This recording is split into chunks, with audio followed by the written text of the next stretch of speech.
स्वाध्याय कक्षा 9वीं हिंदी कविता छठी निसर्ग वैभव। पठनीय निम्न शब्द पढ़िए। शब्द पढ़ने के बाद जो भाव आपके मन में आते हैं वे कक्षा में सुनाइए। नदी। नदी हमें हमेशा आगे बढ़ने की सीख देती है। नदी हमेशा आगे की ओर बहती है। नदी से हमें जीवन में आगे बढ़ना और कभी हार ना मानना सीखना चाहिए। हमें कर्म में ही विश्वास रखना चाहिए। फल की इच्छा कभी नहीं करनी चाहिए। किसी के साथ भी भेदभाव न करना चाहिए। पर्वत। पर्वत देखने में बहुत ऊंचे लगते हैं, हमेशा ऊंचाई की तरफ इशारा करते हैं। हमें पर्वतों को देखकर हमेशा आगे बढ़ने और अपने लक्ष्य को ऊंचा रखने की प्रेरणा लेनी चाहिए। वृक्ष। वृक्ष से हमें हजारों चीज़ें मिलती है। वृक्ष सिर्फ देने का काम करता है। वह सिर्फ देना जानता है, बदले में कोई अपेक्षा नहीं करता। कड़ी धूप हो या जोरों की बारिश, सभी मौसम का वृक्ष डटकर सामना करता है, कभी हार नहीं मानता। हमें भी वृक्ष से ये बातें सीखनी चाहिए। चांद। हर दिन समय पर चांद आकाश में दर्शन देता है। चांद को देखकर हमें प्रसन्नता महसूस होती है। मेरे दादी ने मुझे चांद की कहानी सुनाई, तब से मैं जब भी चांद की तरफ देखती मेरे दिल में एक ही ख्याल आता है, जीवन में कभी भी घमंड नहीं करनी चाहिए। कल्पना पल्लवन। किसी कार्यालय में नौकरी पाने हेतु साक्षात्कार देने वाले और लेने वाले व्यक्तियों के बीच होने वाला संवाद लिखिए। उम्मीदवार। नमस्कार श्रीमान। साक्षात्कारकर्ता। नमस्कार, बैठिए, अपनी फाइल दिखाइए। उम्मीदवार। यह लीजिए श्रीमान। साक्षात्कारकर्ता। तो आपने दिल्ली विश्वविद्यालय से अंग्रेजी विषय में एमए किया है और मैनेजमेंट में डिप्लोमा किया है। उम्मीदवार। जी हाँ श्रीमान। साक्षात्कारकर्ता। आपने पहले कहीं नौकरी की है?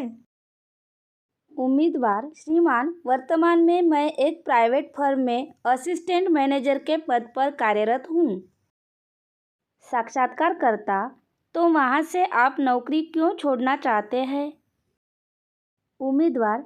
श्रीमान, मुझे अब वहाँ पर पदोन्नति की संभावना नहीं दिख रही। वह फर्म घाटे में भी चल रही है। हमारे बॉस ने दूसरी नौकरी खोजने का संकेत भी दे दिया है। साक्षात्कारकर्ता।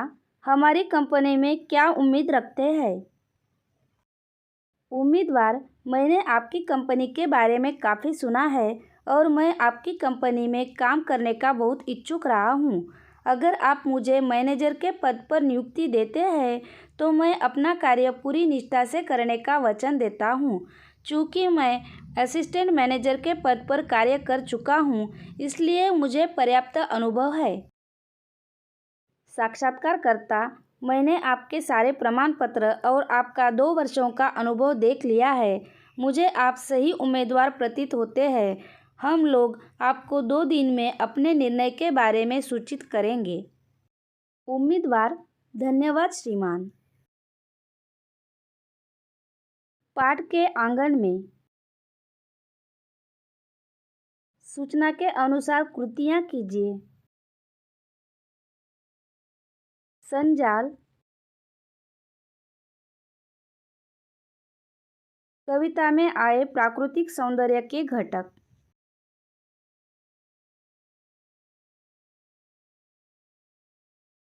फूल की तृणदल, गिरी शिखर, फूलों की ज्वालाएं, तितलियां। कविता की पंक्तियों को उचित क्रमानुसार लिखकर प्रवाह तख्ता पूर्ण कीजिए।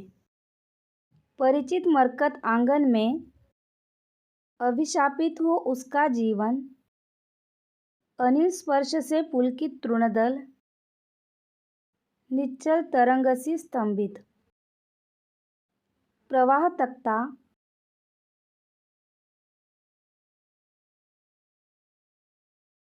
अनिल स्पर्श से पुलकित तृणदल, निश्चल तरंगसी स्तंभित, परिचित मरकत आंगन में, अभिशापित हो उसका जीवन।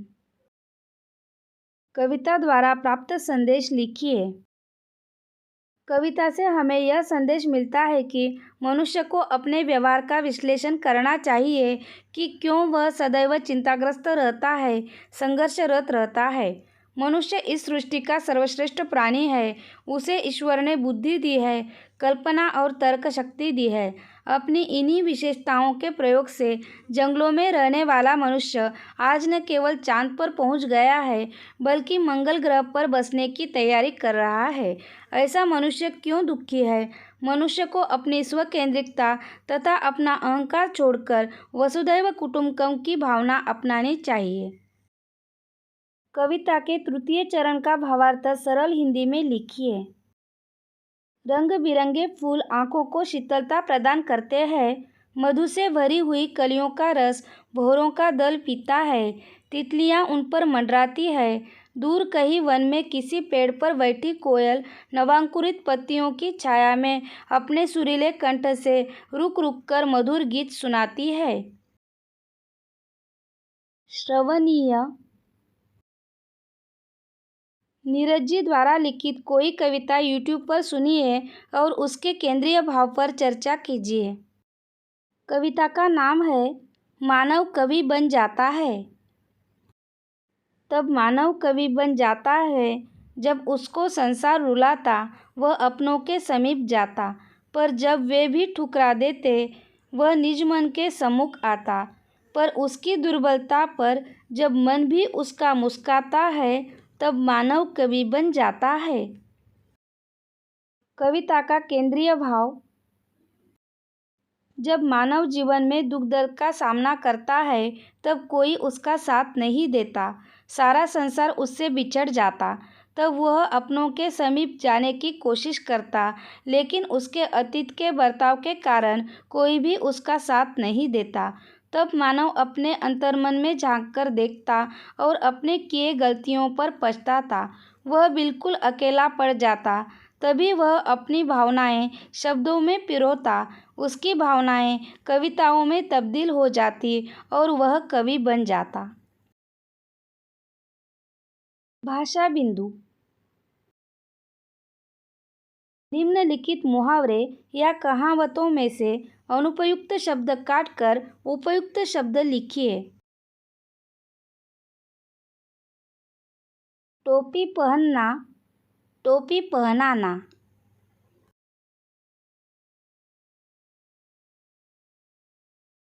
कमर बंद करना, बोलती बंद करना।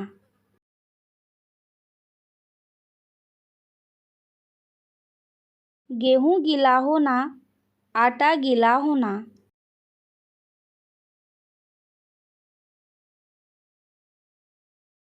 नाक की किरकिरी होना, आँख की किरकिरी होना।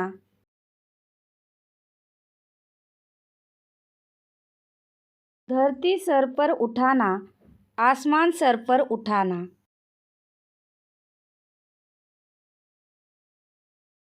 लाठी पानी का बैर, आग पानी का बैर।